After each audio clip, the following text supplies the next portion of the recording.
UK Speaker, "We can't let mob rule smash democracy." Hoyle, who as Speaker is the highest authority in the British House of Commons, is hosting US House Speaker Nancy Pelosi and other counterparts at the G7 Speakers Summit this weekend. The in-person event is taking place in his hometown of Chorley in northwest England, with a focus on secure and open parliaments.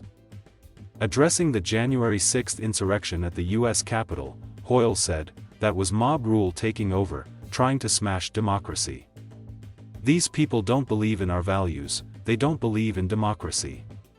You know, the fact is that if we haven't got democracy, we have dictatorship. That is never the answer." "I was sat in the chair that day. To be tapped on the shoulder to say there's a policeman dying on the cobbles of Parliament is something I never want to go through again," Hoyle said. The Westminster attack came less than a year after British MP Jo Cox was shot and stabbed in her Northern England constituency by a far-right extremist. The tragedy of losing a rising star of this parliament sent shockwaves, not just in this country but right around the world. "To say, this is not just a perceived threat," said Hoyle, who was elected Speaker by his fellow MPs in November 2019. "That was the real start of shock." The G7 Speakers Summit will also address other modern-day security threats, including online trolling and harassment. Women MPs get the worst of it. The worst brunt of that goes to female ethnic MPs as well. "The fact that they feel real threats and real threats of violence against them, that's not acceptable," said Hoyle. "When an MP says to me, 'Lindsay, I don't think I'm going to stand again. I don't feel safe. My family must come first. I know we've got to do more.'"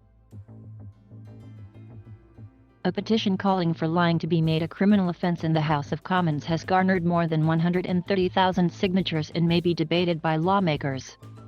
The government has said, however, that it does not intend to introduce legislation of this nature and that MPs' conduct in the chamber is a matter for the Speaker. "Speaker Pelosi is very political, but I haven't got the same power. Not saying I would refuse it.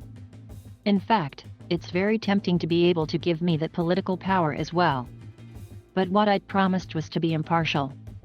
It's my impartiality that I have to protect." When asked if he thinks conservatives' behavior in Parliament is improving, Hoyle said he genuinely thinks it is getting better. "Of course, we're going to have division of views. That's what politics is all about," said Hoyle. "I don't want them all to agree with each other. That would be pretty boring for me as well. So, it's about having excitement in the chamber, but it's also about controlling that excitement as well." Thank you for watching. Please subscribe